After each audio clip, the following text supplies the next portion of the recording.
Hello friends, అందరూ ఎలా ఉన్నారు? Welcome to Vijaya's kitchen. ఈరోజు దద్దోజనం ఎలా చేసుకోవాలో చూద్దామా? ముందుగా స్టవ్ మీద ఒక పాన్ పెట్టుకుని దాంట్లో 2 స్పూన్స్ నెయ్యి లేదా నూనె మీ దగ్గర ఏది ఉంటే అది వేసుకోండి.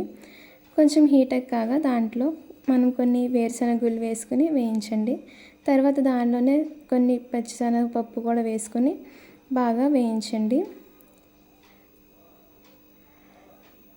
అవి వేగాక వాటిలో కొంచెం ఆవాలు, జీలకర్ర వేసి బాగా కలపండి.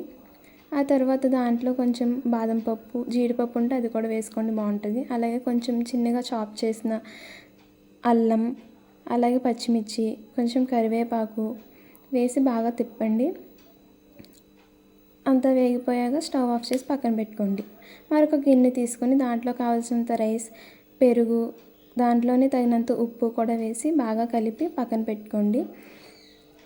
ఈ మిశ్రమాన్ని మనం చల్లారిన ఆ యొక్క తాలింపులో వేసుకుని బాగా కలపండి.